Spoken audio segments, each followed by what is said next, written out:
Mais bien-aimés, regardez bien, à ce moment, la parole de Dieu nous dit que Isaac est le fils d'Abraham. Isaac est venu dans un pays où son père est venu bien avant lui. Amen. Amen. J'espère que je suis en train d'enseigner. Amen. Amen. Isaac est venu dans ces pays avant son père. Il est arrivé dans ce pays-là. Pendant qu'il est arrivé, Isaac va mentir, tout comme son père. Il va suivre l'autre place de son père. Quelques années auparavant, Abraham est arrivé et trouvait le roi Abimelech. Chapitre 20. Vous le lisez, chapitre 20, chapitre 21. Vous pouvez lire comme référence. Il arrive, il trouve le roi Abimelech et dit avec Abimelech que sa femme Sarah était sa sœur, bien qu'il n'y avait pas de vérité, puisque ils étaient les mêmes pères, mais pas les mêmes pères. Mais pendant que le roi va prendre Sarah pour femme et l'Éternel va révéler au roi que cette femme-là, si tu as malheur de toucher cette femme-là, non seulement je te tue, je vais aussi détruire ton peuple. Cette vision a carrément choqué le roi Abimelech. Il n'avait même pas encore touché Sarah, il était déjà malade. Et la parole de Dieu l'a dit avec Abimelech, si tu touches, tu vas mourir et tu vas mourir très mal. Et cet homme, il a vu dans la prière. Et il a combattu avec Dieu. Il a dit, l'Éternel, je n'ai pas péché.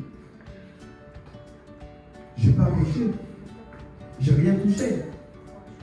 Et ce n'est pas moi qui aurais péché. C'est Abraham qui m'a menti.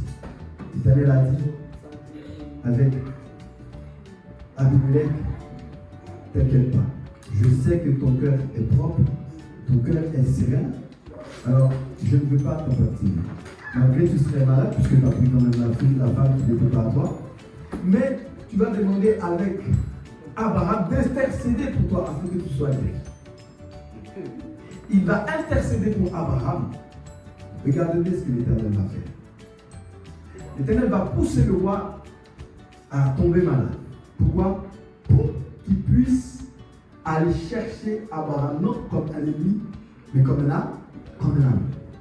Parce qu'imagine qu'il n'était pas malade. Là, demain matin, Abraham allait se retrouver sur le bûcher. Donc non, il est malade. Et l'Éternel va lui dire, va chercher Abraham pour me convoquer maintenant, afin que tu puisses retrouver la guérison. Donc demain, le roi s'élève et dit avec Abraham, mais je ne te comprends pas. Pourquoi tu m'as dit que Sarah était ta sœur? Et Sarah n'était pas ta sœur. Et le roi va demander qu'on laisse partir Abraham, faire ce qu'il veut, vivre là où il veut. Amen. Suivez-moi, amen. Abraham est parti, fait ce qu'il veut. Il va construire des puits. Il part, il prend un domaine à lui tout seul et il va construire un puits. Lorsqu'il a construit les puits, ces puits-là, il va lui donner le nom de Sheba, un nom où il fait alliance avec l'Éternel, parce qu'il a entre lui et Abimelech, il y a eu un accord, alliance, il n'y a pas de problème, il n'y a pas de souci entre eux. Et à ce moment-là, Abraham va offrir avec Abimelech des sacrifices, pas des sacrifices, mais des présents. Il va lui offrir des présents significatifs. Des présents significatifs comme 7 béliers qui signifient signe de bénédiction. Des présents significatifs dans lesquels le roi doit reconnaître que tout ce que Abraham a fait en son temps devait être célébré pour les générations après. Et c'est pour cela que Isaac va pouvoir bénéficier de cela. quelques années qui suivent maintenant, Isaac est né. Ils avaient grandi. Maintenant, il vit. Il y a de la famine au Canaan. Puisqu'il y a de la famine au Canaan, il ne peut rester qu'en Égypte. Il n'y a pas de famine. Donc il prend direction d'Égypte, où maintenant, il va se retrouver encore devant le roi Abimelech.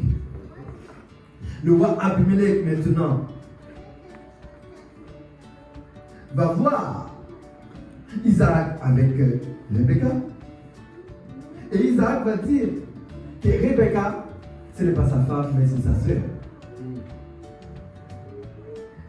Le roi, qui a été déjà pris dans un piège, il n'a pas voulu toucher avec Rebecca. Il est en train d'observer Isaac. Il les observe. Et pendant qu'il les observe, il va voir que pendant une petite instance, les frères et sœurs, ils sont en train de faire un petit truc. Hein. Ouais, ça, c'est pas possible ça. Je ne peux pas dire qu'ils sont des frères et sœurs et ils se cachent, et pendant qu'ils se cachent, ils font leurs petites affaires. Le roi, il va comprendre tout de suite. Il va dire que personne ne touche à ces deux-là. Ils ne sont pas des frères et sœurs, mais des maris et femmes. Cette fois-ci, il n'a pas pris dans la piège. Il a dit qu'on lui donne des présents afin qu'il puisse vivre au milieu de lui. Parce que le Dieu qui sert, ce n'est pas n'importe qui. Le roi a eu conscience de ce que l'Éternel a fait dans le passé. Et il ne veut pas que ça reproduise. Alors il va faire quoi? Il va faire en sorte que Isaac puisse bénéficier un valier, quelque chose dans son pays, afin qu'il puisse vivre. Vous voyez mes bien-aimés, tout cela montre que, à partir de cela, la parole de Dieu nous montre que Isaac, la petite portion qu'on lui avait donnée, il ne s'est pas assis sur ses déchets-chevaux et puis disent j'attends que c'est là. Tout comme son père, il était un cultivateur. Il travaillait dans une terre déserte. Mais ce n'est pas des terres qui donnent de la nourriture en grande quantité. Il faut savoir cela. Ce n'est pas des terres qui donnent de la nourriture en grande quantité. Et c'est pour cela, tout ce qui est la provision, tout ce qui est puis de l'eau, sont des choses qui ont de l'importance aux yeux du peuple philistrin. Avoir un puits, ce n'est pas n'importe quoi, c'est quelque chose d'extraordinaire. Dans le temps où on a, c'est même pas une question des BMW. Ça, c'est comment on appelle cette voiture-là? C'est les voitures hyper là. Hein?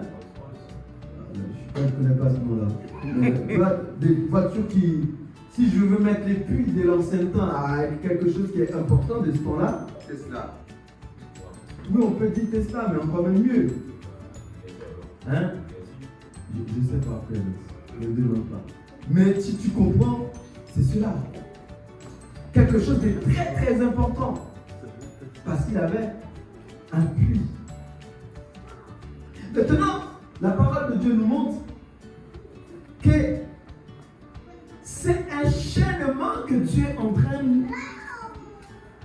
de préparer afin de nous montrer le plan du salut. C'est tout un enchaînement.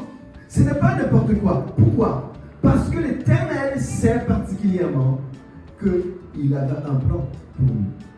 Et par ce fait, Isaac faisait partie du plan de l'Éternel. Et puisque Isaac faisait partie du plan de l'Éternel, Isaac était un homme béni. Isaac était un homme, partout où il allait, il était béni. Et c'est pour ça que la parole de Dieu nous dit dans le chapitre 26, à partir de verset 12, il dit Isaac était riche.